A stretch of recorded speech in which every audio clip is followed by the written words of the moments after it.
everyone, and welcome to October Power Panels webinar. Thanks for joining us today. I am Jessica Pope, and I'm the Education Manager for Satisfax and Apartment Ratings. I will be today's guest moderator, and as you all know, our topic today is slow season strategies. We have a great webinar today, and we have two awesome multifamily leaders who are going to be sharing their tips and strategies today, so I'm excited to introduce them. But before I do, a couple of quick notes. First off, the webinar will be about 60 minutes long. Everyone who registered today will get a follow-up email that will include the recording and the slides. There is a questions box, and you guys are encouraged to use that questions box to ask the panelists questions during the session. Hopefully we'll have enough time to get to those today at the end. If for some reason we don't, the panelists have said that you are more than welcome to hit them up on LinkedIn. So feel free to connect with them there. At the end of the session, there will be an exit survey. So please feel free to fill that out at the end. And on November 17th will be our next Power Panels. And we'll get to that a little bit later in the webinar.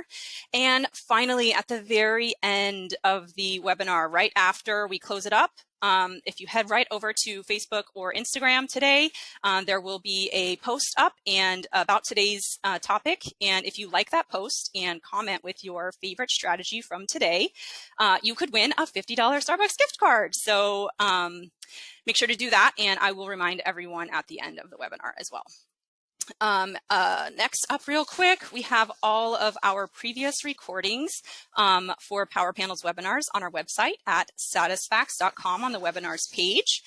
So, you guys are more than welcome during the slow season to go check some of those out. If any of those pertain to things you're interested in, feel free to go check those out. They're all free and have lots of great information.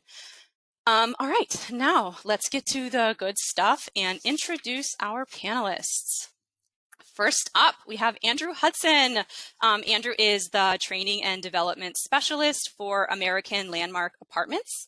And I actually got to see him present this summer at Apartmentalize with Christy Fickert from RealLink. And one of those topics was about something that we'll talk about today. So I'm looking forward to him sharing his expertise on that topic, along with all of his expertise today.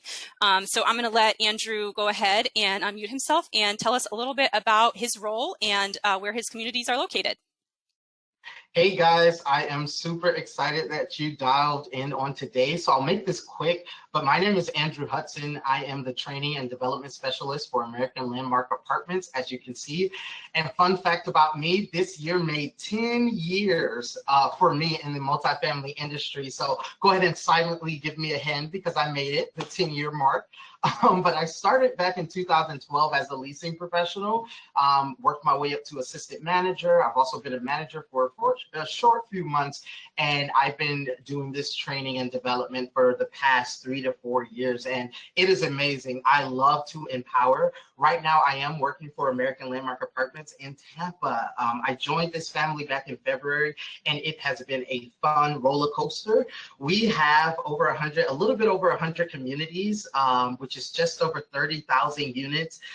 We are based in Florida, but we have communities in Texas, Tennessee, South Carolina, North Carolina, Georgia, Virginia, and Arizona. And I can tell you that each and every one of these markets experience the slow season. So no matter where you are today, we have something for you. But thank you so much. Thank you, Andrew. We're so excited to have you here today. All right, and next up, we have another amazing panelist today, and her name is Jessica Donaldson. She's the Training and Development Manager for Mills Properties. She also presented earlier this year on a Leasing Now panel for the St. Louis Apartment Association, and she shared some strategies on one of the topics we'll cover today there as well. So I'm excited to hear her expertise on that, as well as all of her expertise. So Jessica, if you want to unmute yourself and tell us a little bit about your role and where your communities are located. Yes, hi. Thank you so much for having us as guest panelists today. And thank you to all our multifamily friends for joining in.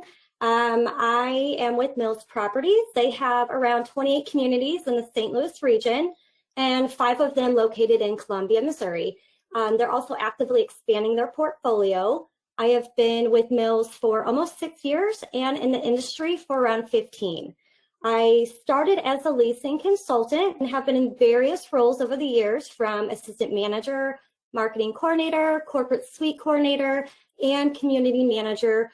And now I'm in my new role as training and development manager with Mills Properties. I absolutely love people. People are my passion, they're my drive and my why.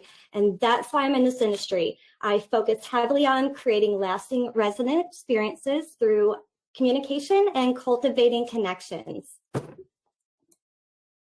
Thank you, Jessica. All right, I am so excited for you guys to be here today. All right, so we're going to get started, everyone, and I'll real quick cover what we're going to go over today, and then they will jump right into it. All right, so first up, the session is going to focus on 3 areas: marketing, follow-up, and resident retention. As we all know, it's important to be proactive and stay committed to keeping up with all 3 of these during the slow leasing season. So today we're going to kick it off with marketing, and I'm going to go right ahead over and pass the baton on to Andrew. So take it away, Andrew. All right, let's do this. Let's talk about marketing, leasing, being proactive with resident engagement. So the first thing I want you guys to do is, in order for you to grow and get to that next level of marketing and leasing, you first have to know where you are right now. So the first activity I want you to do when you get off this call, I want you to gather your team around, and I want you guys to write down everything that you are doing right now with your residents. What are the things that you are doing to conquer that resident engagement? And once you have a list of those things, I want you to make another list where you're now talking about, how can I go further? How can I exceed that list? Because believe it or not, you know, COVID happened, but after COVID, people are now wanting that interaction and that engagement. Back in 2021, Harvard University, they did a study where 36% of Americans reported feeling lonely. So I want you guys to take on that task, that I'm not going to let my residents be a part of that 36%. So I have some tips for you. What are you doing, number 1, for your resident birthdays? Now, if your residents are like me, my birthday is a holiday. I know the United States did not say that, but my birthday is something special, and I celebrate my birthday for the entire month, all right? I remember being on site, we used to do birthday cards, and I would walk up the stairs and send a birthday card. We know that our property management system will send out an email that says, happy birthday, but this is the season, and this is the time where we need to let all of our feels out of the box, okay? We want to personalize this birthday message. So they're going to get that email from RealPage or Yardi or whatever property management system you use, but how can I take that a step further and make this relationship more personal? How about writing out that birthday card and leaving them a balloon with helium, you know, on their front door, so when they come home, they can see that big birthday surprise with candy or things like that. Also, take it a step further. How about visiting their job on their birthday? It's slow season. We have time.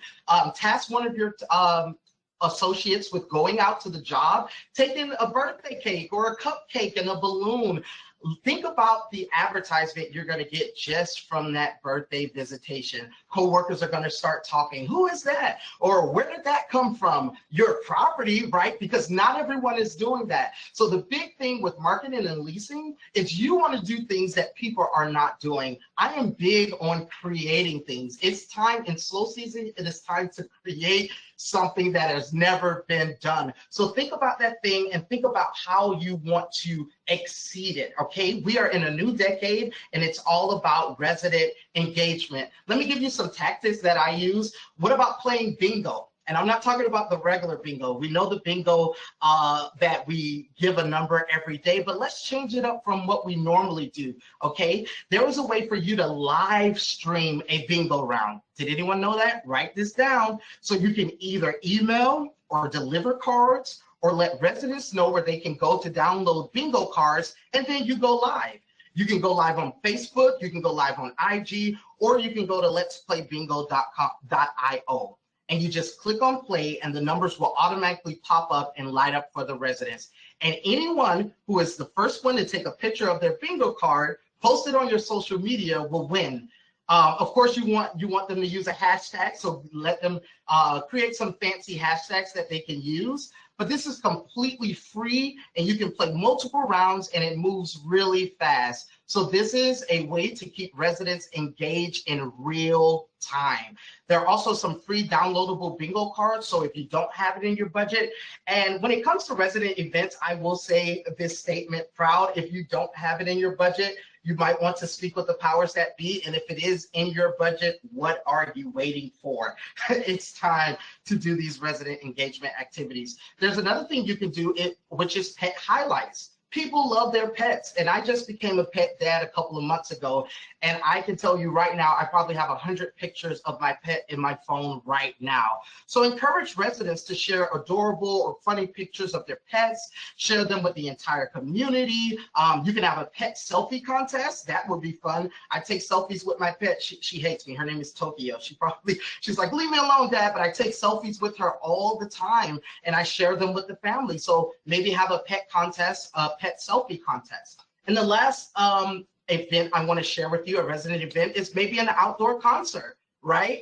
That may cost a little bit more. You may have to find that in your budget, but you can find a local artist that can come and set up in the middle of the courtyard, or if you have a pool area or maybe a large clubhouse, and let's have a concert where our residents can come from in their homes and have a good time. Again, when it comes to marketing and leasing, we want to think about things that are outside of the box. What hasn't been done yet?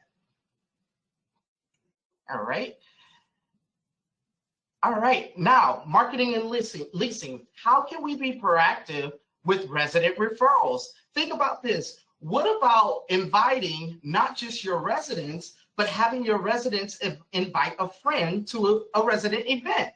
That is marketing and advertising, right? You're having them come out. Here is a picture at one of our communities where we did a candy and caramel apple bar, and we told them go all out and get the work. So we had peanuts, we had the caramel, we had the apple, and the residents came. But not only did the residents come, but they brought their friends, and their friends brought their children. So you had children running around. What is this place? Oh my God, Mom, I want to live here. Look how great that is. And then all it took was you having your residents invite 1 or 2 friends to your resident event. It may cost a little bit more, but you're going to get a big return in the end, because the word, I think our biggest advertisement is still word of mouth. You cannot sleep on word of mouth. People will start talking about the community that invites the community to come out and have fun with their residents. And not only your residents, when you talk about resident referrals, how about prospects, right? If you have a prospect and it's a hot prospect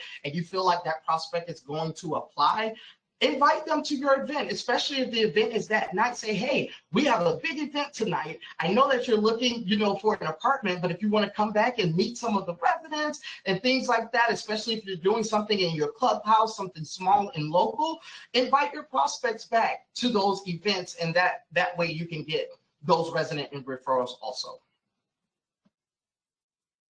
I love it. Thank you, Andrew. I love the apple bar and looking at caramel candy apple bar, not just an apple bar, and looking at those voice spaces. And I love what you talked about with the pets too. Actually made me think about, on Instagram, I have a pet account for my dog, and I think I'm gonna do that. And I just use the standard hashtags, and I get new followers on her account all the time. So just thinking about having those pet contests, putting them on an Instagram or Facebook page using those hashtags, and you'll get people who see those and who are like, oh, this is a great pet friendly community, I want to check it out. So and it goes a long way with using those resident events or those resident features as marketing. We are, of course, going to have some more resident event and resident referral and things like that in the resident retention section. But we've still got Jessica, and she's got some great marketing tips here. So I'm going to mute myself here, and I'm going to let Jessica take it away.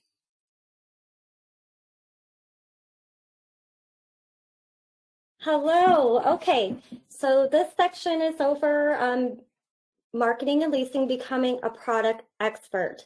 A few different aspects come into play with effectively capitalizing on marketing and retention efforts during the slow season. However, my top suggestion would be product and market knowledge. Empower your teams to develop a thorough understanding of your product, audience, and market. So every community is going to be different. That's why it's going to be important for you to educate your teams on your community's strengths, weaknesses, opportunities, and threats by using the SWOT analysis. Knowing your product and your competition will give you the upper hand advantage of communicating and answering your customers' questions confidently. Knowledge builds confidence. When applied appropriately, it's going to be your power.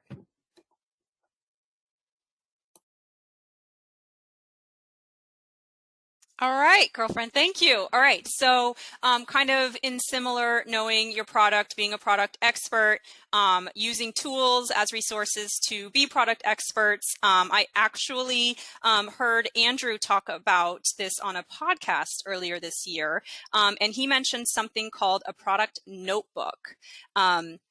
And I'm just going to let him talk about that a little bit, the details of the product notebook, and kind of those things that he suggested going in a product notebook to help be an expert on your community and on your product.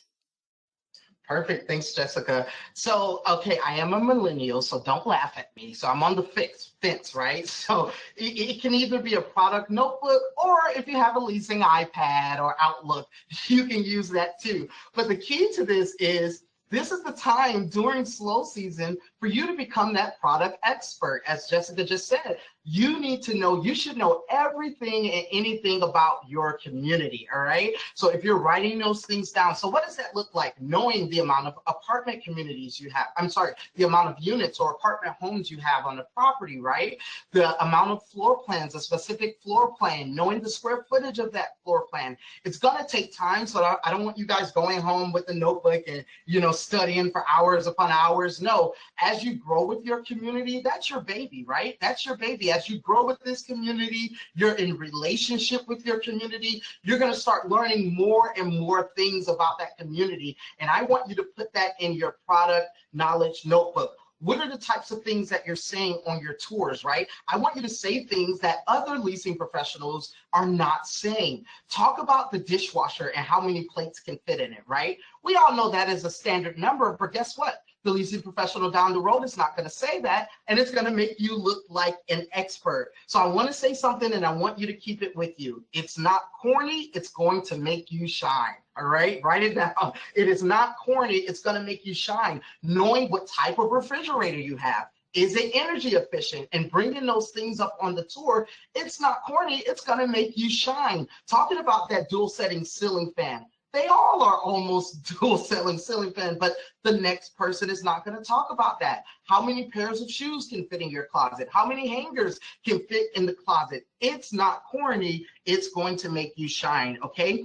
Talking about where the sun rises. Okay, you want this specific apartment home? Well, I know that you'll get a lot of sunlight in the day, and it's cornered perfectly. Knowing specific things about your community will make you shine. And the great thing about your product knowledge notebook, I hear a lot of people saying, I want to know all the answers. I want to know it. I want to have all the answers. There is a thing that is called being resourceful. So what your product knowledge notebook helps you do is, if I don't know the answer, I know where to find the answer. The worst thing that you can do is give an answer just to seem smart, and it's not the right answer. So having your product notebook, or having that iPad, or having those notes in Teams will allow you to not only just seem smart, but be smart, be resourceful, and help your prospects in a different way. And think about it. They're going to their competition. When is the last time you shopped your competition? What did they say about their community? How many facts did they have about their community? What questions that you asked were not answered at the end of your tour? You're not going to be that leasing professional. You're going to have your notebook. You're going to be prepared. And soon, very soon, you won't even need the notebook. Look at you shining. Look at you go. And I know some of you are laughing right now because you're that leasing professional that used the notebook, and now you have that knowledge in your mind. Thank you, Andrew. I love that. I was like, I have to put that in here today because I loved hearing about it on the podcast as well. In addition to, of course, being an expert on your product, on your community, you want to be an expert in general on everything about your community. And that extends to the online presence as well. So, definitely all the time you should be doing this, but as you maybe have more time during the slow season, you want to be making sure that you're checking all of your online sources as well, from your social media to your website to your ILSs to your review sites. It's so important to make sure that all of it looks good, all of it is up to date, and that your reviews across all of your channels portray that the community that prospects would want to live in. All of that comes with being a product expert. So thank you guys. And we have a quick follow-up question on marketing and leasing. You guys touched a little bit on social media, but we know that social media is something that teams struggle with. And I'd love for you both to share an answer to this question. How do I use social media to drive more traffic and or increase engagement? And I'm going to have Jessica go first because she sent over some really awesome examples. And so I'm going to switch to that. And Jessica, if you want to unmute and share that. Absolutely. The key to successfully utilizing social media to drive traffic and engagement is by understanding the difference between the two post objectives and outcomes. So social media marketing is an amazing outlet where you can create organic connections, nurture partnerships with local businesses, for example, cultivate a positive environment for your brand and your community, and create a sense of community. The goal is to capture followers, convert leads into leases, and retain residents. So to drive traffic or drive more traffic, you'll want to focus on showcasing your floor plans. For example, you can share photos like Andrew had mentioned that show natural sunlight or have a sunrise view or sunset view. You can do a lake view, a city view. You can highlight your oversized windows, pantry, and so forth. You want to share posts on community features and amenities, highlighting your preferred employer program and your location.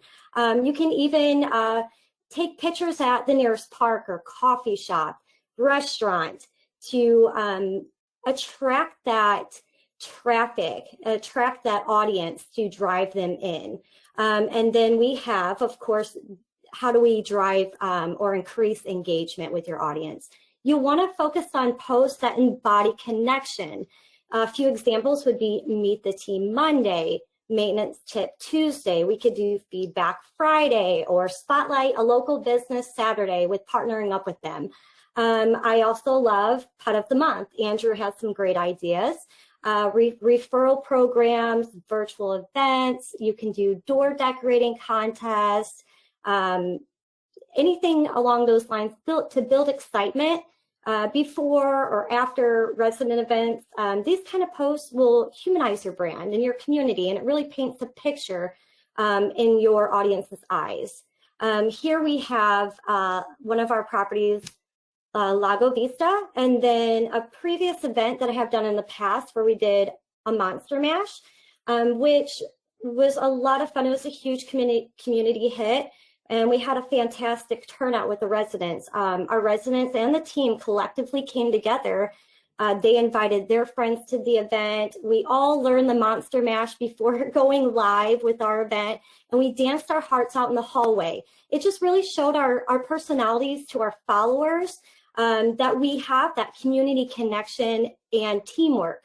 It also gave, our audience that lifestyle of what it's like living in our community.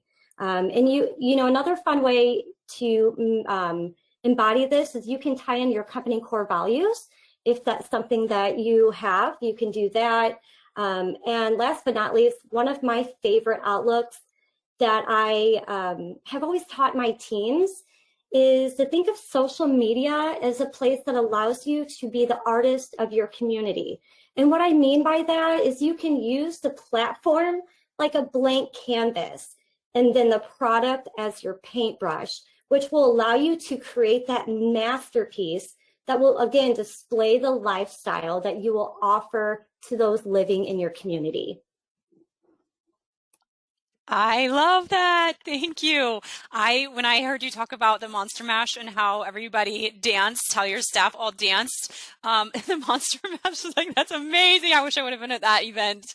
Yeah, and one thing you just mentioned is, residents invited their friends, and it was a huge turnout. And as you see, even just from like pictures on social media, there was tons of engagement on that, and people, saying, "I miss living here." And so, as Andrew talked about earlier, focusing on that, on those residents, being able to invite friends, and then, have post on social media, and their friends, see those events. You just sold your property right there. So that's really awesome. Andrew, you have to now share yours. Yeah, Follow that up. no problem. Listen, she did a great job describing it. I would just say, make sure and do things. What I learned from our social media specialist, Shelby, is have your residents do competitions where they have to post their answers on your social media. So whether it's TikTok, Facebook, and Instagram, and have, again, specific hashtags that they have to use. This way, this gets them used to going to your social media and being on that page. And also realize that social media have certain algorithms, okay? And so if you're using a hashtag, maybe on your move-in sheet, you have certain hashtags that the community use. And so you're telling your residents, hey, if you post a picture in the community or around the community and you feel comfortable, please use our community hashtags. That way, if someone is looking at your community and they click on that specific hashtag, they'll be able to see all of the pictures, all of the videos in one place from that specific hashtag. So understanding the algorithms of social media and making sure you keep all of your things in one place, having your residents continuously going to your social media. Last but not least on this subject is audit. It is super important. I think Jessica brought it up, to audit your social media pages, or having someone, most of the time, someone in corporate is responsible for doing that. Or if it's at the site level, just make sure you're auditing your social media. Here at my company, we do not delete negative comments or negative posts. Because if you're looking at a page and it's a lot of positives, then questions will arise like, wait, this is just too good to be true. And we specialize in being real. So have ways that you're going to overcome those objections, those bad posts or those bad comments. People will find any way to get out the bad news about you. So make sure you're catering to those residents that are giving you the good news, asking for reviews, asking people to comment on your post, and things like that goes a long way. Yes, absolutely. I don't know the algorithms, but I know hashtags, so use those hashtags. One in the same. And what you mentioned, asking for reviews, not having everything be all positive. Renters can see right through that. That's going to be the topic of our webinar next month. So definitely, if that's something that's not your strong suit, make sure that you guys check that out next month. But moving on, our next section is all about follow-up during the slow season. Follow-up in general, it's huge. It's the most important thing. But really making sure that you are maximizing your follow-up during the slow season when there isn't maybe going to be as much traffic coming in the door. So we're going to kick it off first with Andrew, and he's going to share his follow-up strategies. Yes, follow-up is like one of my favorite topics next to closing, types of closes. But follow-up is good. I remember a season in my life where I was like, does follow-up really work, or does follow-up really matter? I keep sending these emails and people keep sending me the voicemail. Does it really work? And I came out of that realizing that making effective follow-up works. Effective follow-up works. And here it is. My mind started thinking, what can I do that I haven't seen? I've been working since this age and I've been doing the same thing, but it looks like it's slowing down. And my mind went straight to videos. I want to make a connection where it's going to connect. At the time, I was using a product called RealLink. For those of you that know that product, it's a video product where you can record a video within an app, and you can text a link to that prospect, and that prospect can watch your video. And not only can they watch it, but it'll ping you every time they watch your video. You'll get a little ping, ping. You can turn it off, but I love the ping because that meant people were watching me and people were interested in the apartment home. So what are you doing for your follow-ups? My favorite phrase, I say it every time I teach a live class, put some funk on it. Put your funk on it. I'm not here to tell you how to make a video like me, but I am here to encourage you to make a video and make sure it has your flavor all up on it, because people are going to lease, and you've heard it before. I leased here because of you, not because of the product. You had great product, you had great things, but I leased because of that personal relationship, and a follow-up video will help you make that personal relationship. So I want you, before I talk about it a little more, we're going to show you an example of a follow-up video. I was where you were when I was on site. This is a follow-up video I did. Hey, you. Yeah, you. Remember me? Why haven't you applied yet? You loved it here. You must have forgotten how great our kitchens look. Let me remind you. You have to remember our chef-inspired kitchen. Look at your quartz countertops, gas stove with cooktop griddle that makes the best pancakes, and you even have a gold light pendant right above your island. This is what you fell in love with.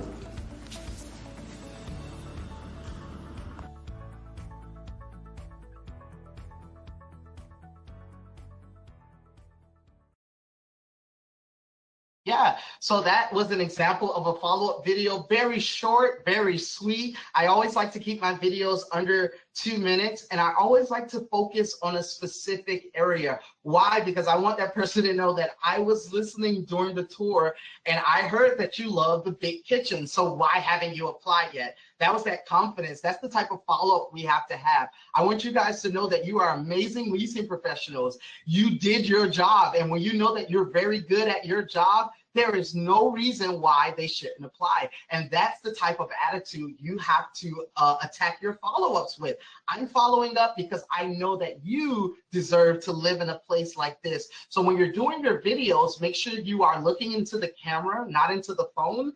Speak 20% louder so that they can hear you and understand. What I did in this video, instead of talking while videoing over the kitchen, the app allowed me to do a voiceover. And these days, a lot of apps, TikTok, Facebook, Instagram, it will allow you to do a voiceover, and a lot of times you can download that video right to your phone. If you don't have a product like RealLink, go ahead and record that video with your phone. iPhone? No, I'm joking. iPhone or Android, record that video, and there are apps like YouTube or Dropbox where you can upload that video right into the Dropbox and send that resident or prospect a link to the video. Make sure you're making a connection. Bring up something that happened on the tour. I had a guy that came on tour with his wife, and his big thing was, I have to have a seat in my shower. I need a seat in my shower. And I'm like, oh, the new seat in the shower. So when I took his video, follow-up video, I pointed to the seat in the shower about 3 times. I zoomed in on it, and I sent the video, and he was laughing, but him and his wife ended up moving in. So making sure you're bringing out things that happened during the tour in your follow-up video. And then like this one, you can do a standard follow-up video. So I had one video where I would go into the model's fridge and I took out a Red Bull and I started drinking it, and I looked at the camera and I was like, you can have a Red Bull too if you come back and apply, right? And so that was my standard one, and I sent that I was able to text that out to multiple people. So now my follow-up is effective because I can see who's watching my video, how much of the video they're watching, and as a person would watch it over and over again, I would pick up the phone and call because I'm like, that person must be interested. So whatever you're doing for follow-up video, I recommend making that connection that connects. Thank you, Andrew. You know, I love that video. That was one you guys showed at Apartmentalize. I loved it. I loved all of the stuff you guys talked about there too. We did have a quick question. He said it again, but just I'm going to spell it out. RealLink is who he used for video at his previous community, and that's RealYnc.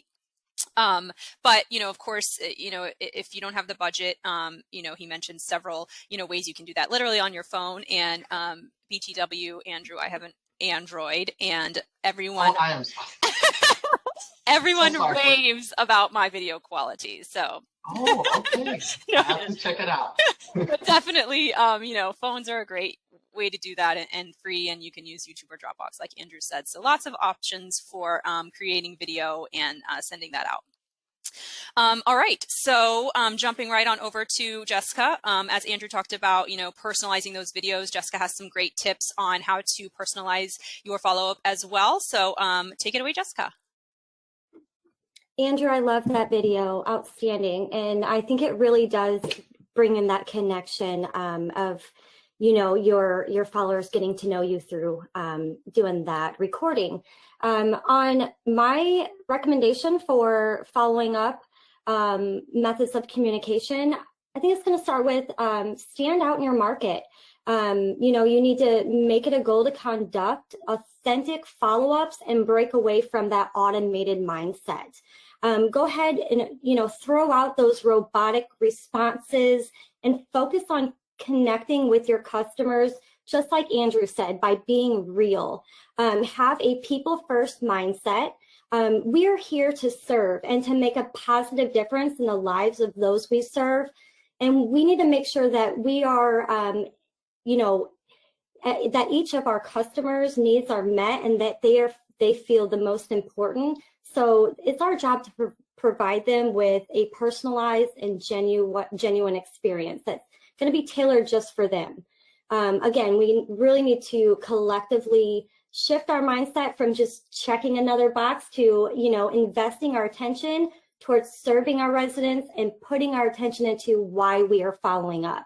It's not going to be about how many follow-ups you can get done in a day, how many, check marks you can get out of the queue. It's about how many people we can help and how many we can reach authentically.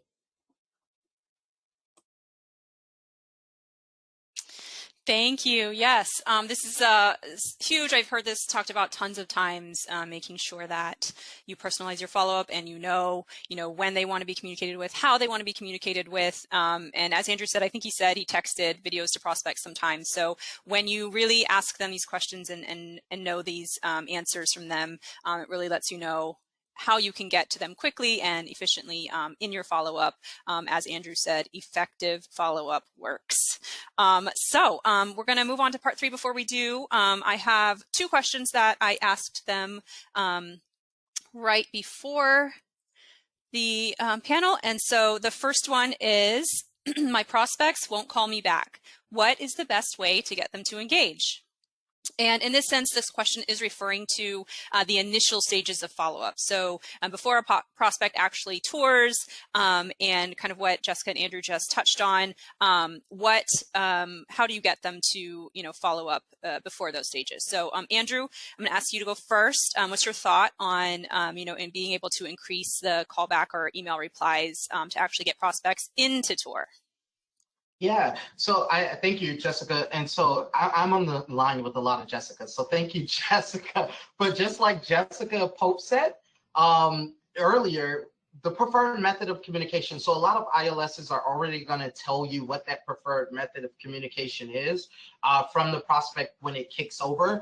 But again, a lot of times that is incorrect. And so I think that you just have to have something that grabs their attention. What is going to set you apart from what everyone else is doing? So they're going to get that first email from the ILS, which is going to be very generic, right? No matter how much we try to make it cool, it is a generic email that's sent to all prospects that are looking. So they're going to get that generic email, but now it's your time. When you get that internet lead in your inbox, it's time to make a statement, right? I don't teach to send out a templated email again, because they've already gotten one they've already received one from your ILS. So I think you need something quick, something short, and something that's going to make an impact, whether it's a phone call or whether it's an email, something different. Again, you can do video during this time. Hey, I see that you're interested in our apartment homes. I am going to take care of you. You're looking for an apartment? We have those, right? It's that confidence that you have that, and that prospect is going to be like, what? I didn't even set an appointment with you. Who are you? But they're going to be interested, and they're going to want to meet you because they now have a face to the letters. And so I think it's just making an impact and standing out from your competition. I want to do something different. I love that. Thank you. Yes. ILSs, they may not have as much information, but, depending on where it comes from, if it was a chatbot on your website or something like that, you might have, a lot more information to gather, like the needs of that person. And so if that is something that you do have and that, residents love, like Andrew said, a short, quick follow-up video, and particularly touring that aspect that you saw, that they really needed. So that personalization would really be important in those instances as well. Jessica, what would be your go-to method for getting follow-up, getting prospects to engage with follow-up? Yeah, I think Andrew really nailed it. I think an efficient approach to finding out the best method of communication and time that is most inconvenient for your audience is just to ask. For example, you can mention, how we value and we respect their time, and we want to make sure that we're contacting them at the very best time for them.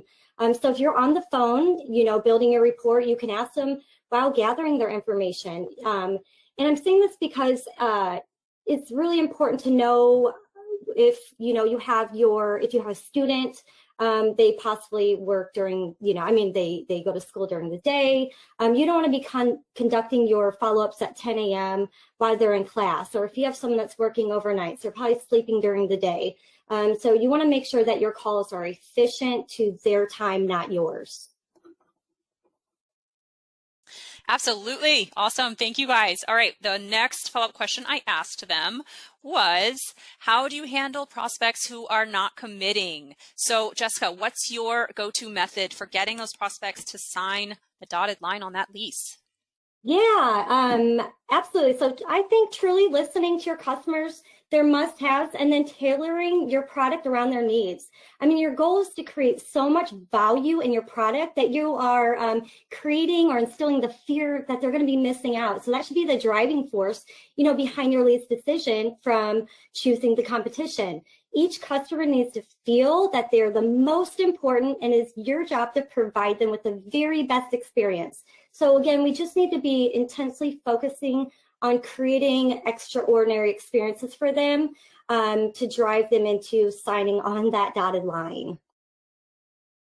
Absolutely. Yes. Everything you guys have said today, if people are doing that, there should be no reason, right? Andrew, what do you got?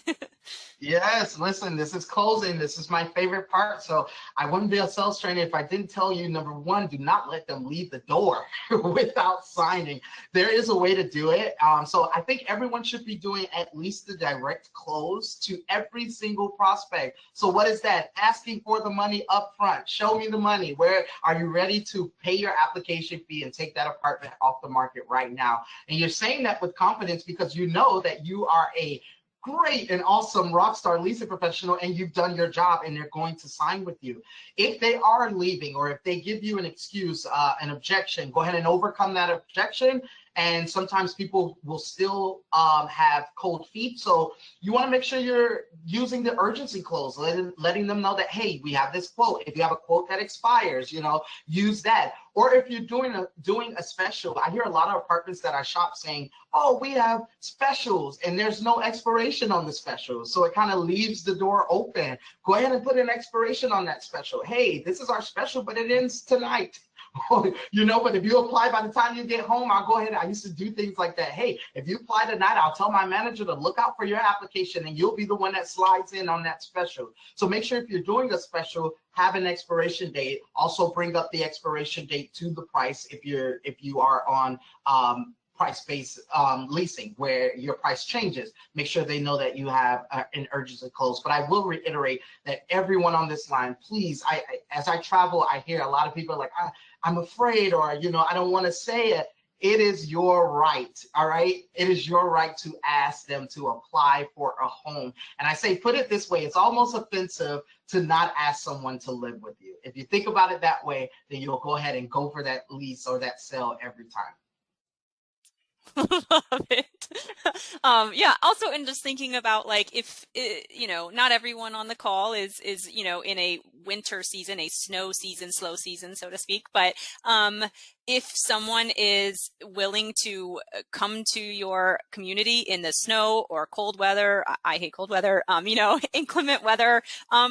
they have a, they want to be there. So yeah, in those situations, you got to definitely think like they wanted to be here. So let's do this thing, All right. Thank you guys.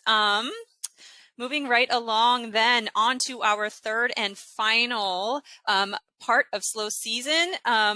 It's all about resident retention. So when traffic is slow, it's so important that you retain the residents that you have there. I know we talked a little bit about this already, but we've got a lot more to talk about. And Andrew and Jessica have awesome thoughts about how to build and keep your relationships with your residents. So we're going to get started. Andrew's up first.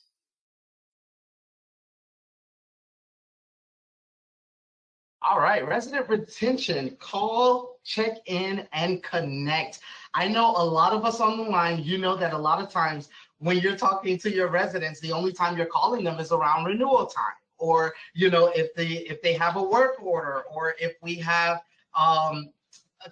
if they have a work order or something's going on, or we're having a noise complaint. Well, how about doing something different? What about checking in with your residents? I did this when I was on site, and I'm telling you, it made all of the difference. So what you can do is task your team members with calling a resident, right? So this week, our team members are going to call maybe 3 residents per team member. All right, give them a call, and you're not going to talk about their renewal. You're not going to talk about their service request or noise complaint, but you're just going to check in and see how is everything doing. So again, write this down. Don't wait until renewal time.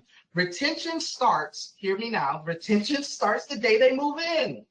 That's the happiest that they are going to be, is their move-in day. So you want to make sure that you are making an impact on the move-in day, making sure we're not making mistakes. If we do make a mistake, you and I know that that resident is going to hold it over your head for the years to come. You'll be on year 3 and they'll be talking about, well, remember when I moved in? You don't want that to happen. So let's establish a relationship with our residents. How do we do that? We call in and we check on them. When you do this, your residents will feel more easier. They will feel more better about communicating with you. They will come into the office more because it's not just my landlord, my rent person, but this is someone I've created a relationship with. They actually care about me as a resident. I love that. Yes. So basic and yet overlooked. You don't need all the new fancy ideas, right? Just do the basic, do what they expect of you, and build those relationships. That's awesome. All right, Jessica, you're up. Tell us some of your tips for resident retention. Absolutely. I think Andrew really nailed it too. You got to remember, resident retention starts from day one. Capturing their attention with a positive first impression. It's really going to establish and build that foundation that's going to be built on trust, and people stay because of the value you create. So again, the more value that you're adding to your residents, the more sense of community it's going to give people, that more sense of belonging. So they're going to pay more for that service and that experience and that lifestyle. Yes, you hit it right on the head. Sense of community, value for where you live. We actually released our renter study earlier this year, and I jotted some stats down for that. So in February this year, we released our online renter study, and it showed a 19% increase in importance when renters were asked what is the most important to them when deciding about renewing their lease. So sense of community is growing every year. It's so important for people when they're deciding about renewing their lease. And the value you create. Value for rent was rated. Value for the rent paid was rated the most important factor for them at a 4.66 out of 5. So, anything you do in your communities to build those connections and that sense of community, creating that value is essential to retaining your residents. So the basics, and then also, of course, getting into resident events, which was one of my favorite things to do. I know it's daunting for some people, and so that's why I'm so excited to get to share some of the events and ways to be successful in those with everybody today that you guys have to share. So we're going to kick it off. Community building through resident events. Jessica, do you want to start off? I know you sent over some tips for creating a successful event. Absolutely. To start with, community building through resident events, it's going to create a process. So, you're going to need a process in place. So think of creative resident events that really add personality and tell a story about the lifestyle of your community. Again, you'll want to know what is going to be essential to your residents, and you can ask them during, interactions with them. You can take polls on your social media platforms or send out questionnaire emails.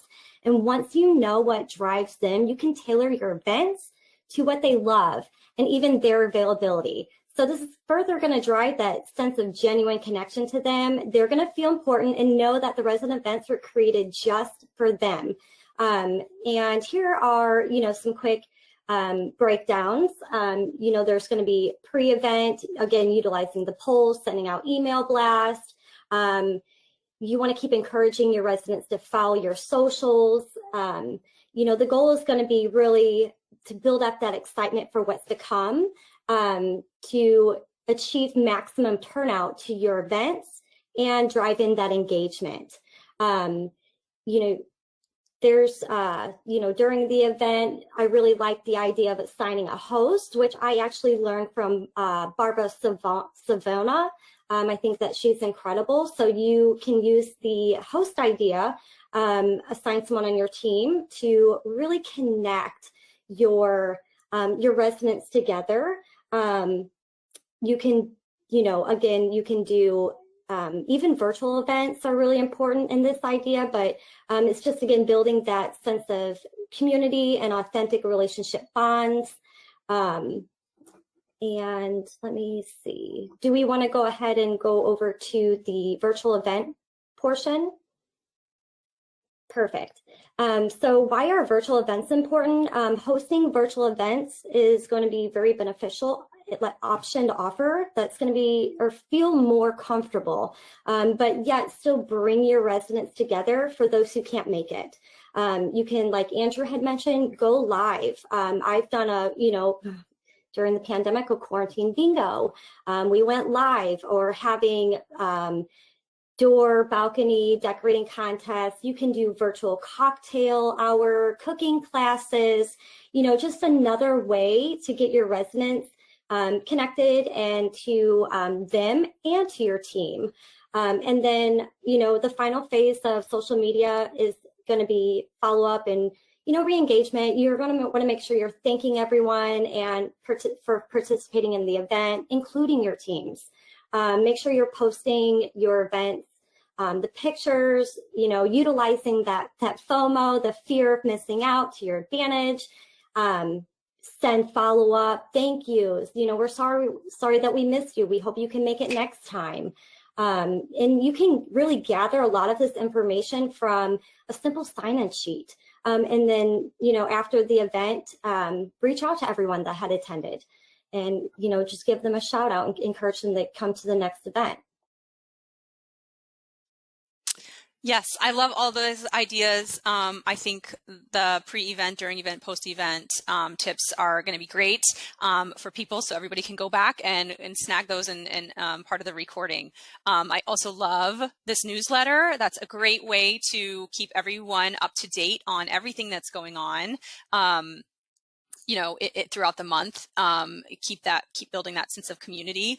And of course, this is a Halloween balcony decorating contest, but that certainly applies to holidays as well. Having a cute festive Christmas balcony or even door decorating contest would be great. And I was thinking, I know we're, talking about that some of these are virtual ways you can do that on social media. People can, vote via email, things like that. But if by chance, you wanted to make it interactive, it could be something sort of like where we all go tour holiday light shows at botanical gardens and things like that, where there could be a day where everyone kind of goes together and the property supplies some hot chocolate and some snacks or even the s'mores like we've got in this delicious pumpkin picture there, and everybody kind of gets to walk around and tour the doors together and, communicate with neighbors, talk to neighbors, and a great way to have an icebreaker and a way for neighbors to meet each other. So definitely a lot of options for virtual or interactive events here during, all throughout the year and even during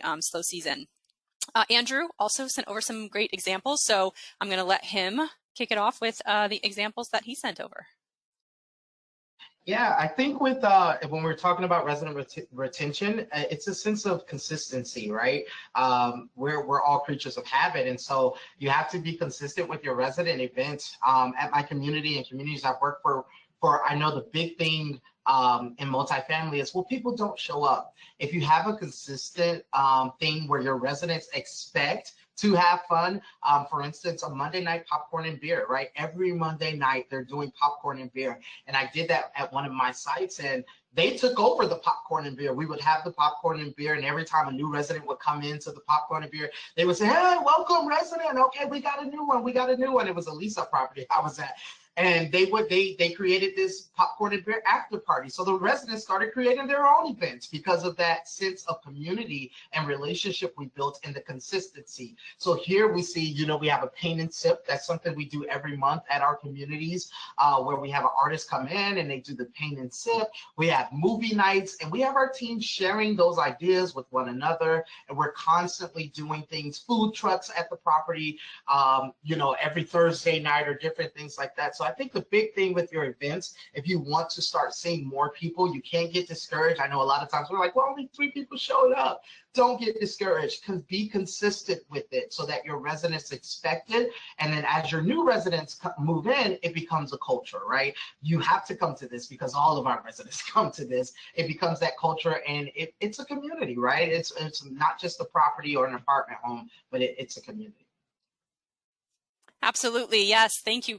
Consistency is so important, like you said. And, one thing I noticed in several of the examples that you sent over and you kind of touched on is kids.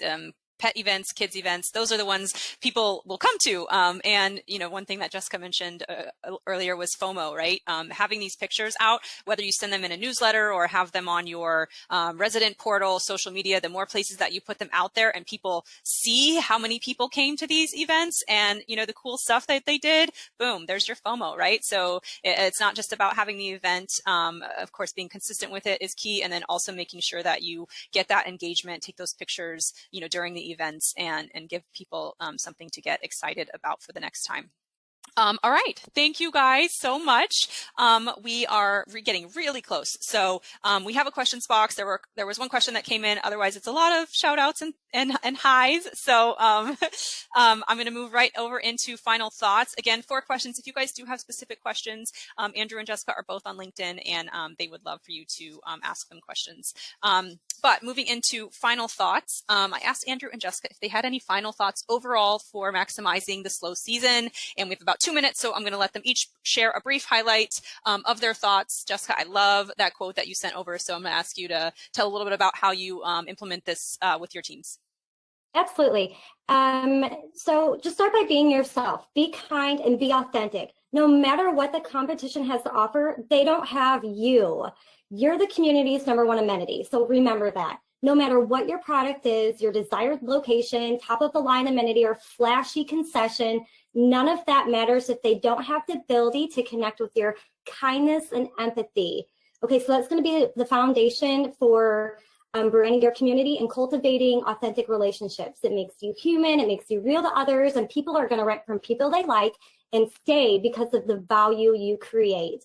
So I always remind my teams and ask them, what is your why? Residents are your why. And what's their why? You are their why. So Thank again, you. You're welcome. Listen, I can't say anything else. I'm inspired now. I am inspired.